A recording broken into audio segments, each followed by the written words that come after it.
देश में जारी कोरोना संकट के बीच कोरोना वायरस वैक्सीन कार्यक्रम की प्रगति को लेकर प्रधानमंत्री नरेंद्र मोदी ने कोरोना वायरस को लेकर बनाई गई टास्क फोर्स की मीटिंग की अध्यक्षता की, जिसमें प्रधानमंत्री नरेंद्र मोदी ने भारत में कोरोना वायरस की वैक्सीन के विकास, जांच और टेस्टिंग को लेकर मौजूदा स्थिति का जायजा लिया।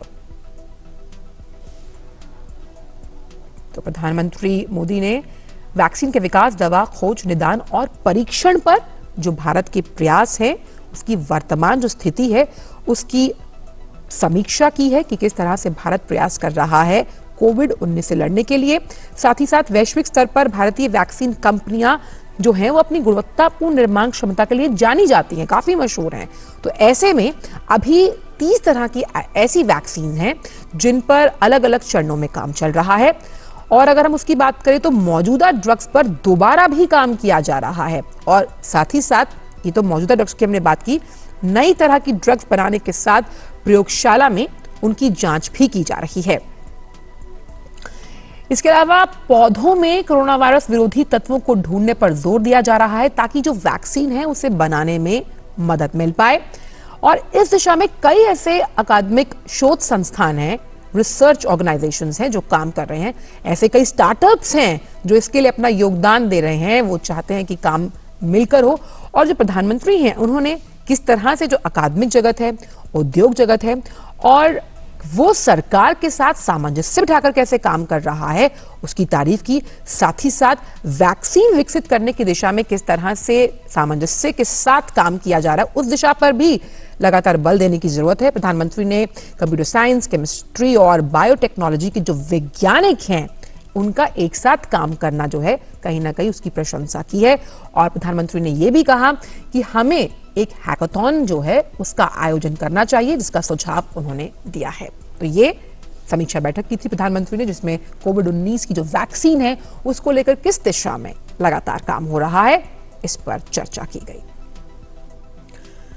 और वहीं बड़ी संख्या में ऐसे भारतीय हैं जो दुनिया के कई मुल्कों में कोरोना के संकट की वजह से फंसे हुए हैं और अपने देश वापस आना चाहते हैं, क्योंकि देशों ने अंतर्राष्ट्रीय उड़ानों पर पाबंदी लगाई हुई है। लिहाजा देश वापसी की कोई राह नजर नहीं आ रही। और इन हालातों में भारत सरकार एक बार फिर इनकी सहायता के लिए आगे आई है। 7 मई से वंदे भारत मिशन शुरू हो रहा है।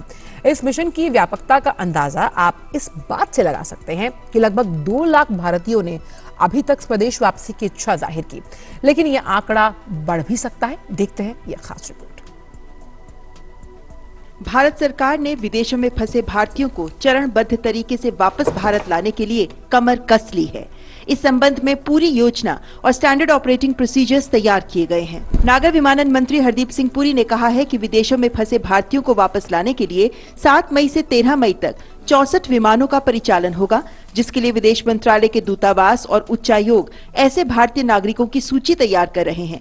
इस सुविधा के लिए यात्रियों को भुगतान देना होगा। This is easily the most comprehensive and complicated and challenging evacuation plans, because it's not a evacuation plan which is being held in a normal setting.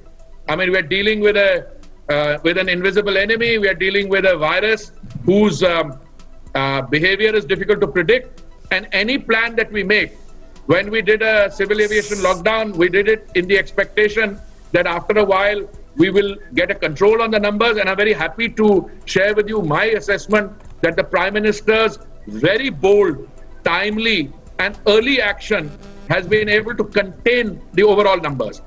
उड्डयन मंत्रालय ने पहले सप्ताह में 64 उड़ानों के जरिए 14,800 फंसे हुए भारतीयों को वापस लाने की योजना तैयार की है। हरदीप सिंह पुरी ने कहा है कि इसमें राज्य सरकारों का सहयोग अत्यंत आवश्यक है। इस योजना के सफल क्रियान्वयन के लिए सभी संबंधित एजेंसियां और मंत्रालय व्यापक स्तर पर तैयारियां कर रहे हैं, क्योंकि कोरोना वायरस की चुनौती को देखते हुए नियमों का पालन और पूरी एहतियात अत्यंत आवश्यक है। As the Ministry of External Affairs and the other concerned agencies, the concerned state governments considered this number, it is my understanding that the indication was that many more people, that is over and above the 190,000 expressed an interest to travel. But definitely we will have to make sure that we deal with numbers which can be transported safely, and which are welcomed by the receiving states along with all the health infrastructure that will be required. इस संबंध में विदेश मंत्री S Jaishankar ने tweet किया कि Vande Bharat mission की तैयारियां शुरू हैं। सभी लोग भारतीय दूतावास के संपर्क में रहें।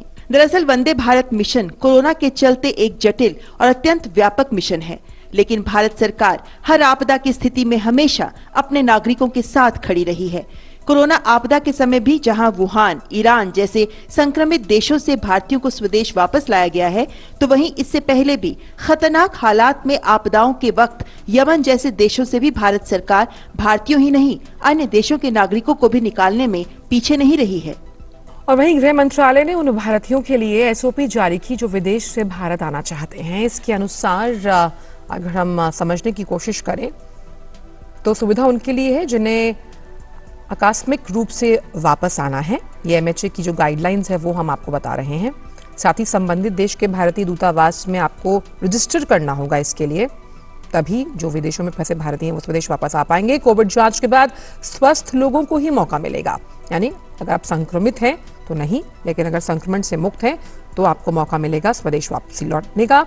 यात्रा का जो खर्च है वो संबंधित व्यक्ति को देना होगा। साथ ही फ्लाइट के दौरान कोविड-19 के जो हेल्थ नियम हैं उसका पालन जरूरी है। तो विदेशों में फंसे भारतीय जो स्वदेश आएंगे उनके लिए ये दिशा निर्देश गृह मंत्रालय द्वारा। स्वदेश पहुंचने पर भी स्क्रीनिंग की जाएगी उन लोगों की। साथ ही आरोग्य सेतु ऐप डाउनलोड करना बेहद जरूरी है। वहीं गृह जिले में 14 दिनों के लिए रहेंगे क्वारंटाइन, यानी कि जिस जगह को वो बिलोंग करते हैं वहां 14 दिनों के लिए क्वारंटीन किया जाएगा उनको। इसके बाद कोविड नेगेटिव आने पर ही मिलेगी इजाजत।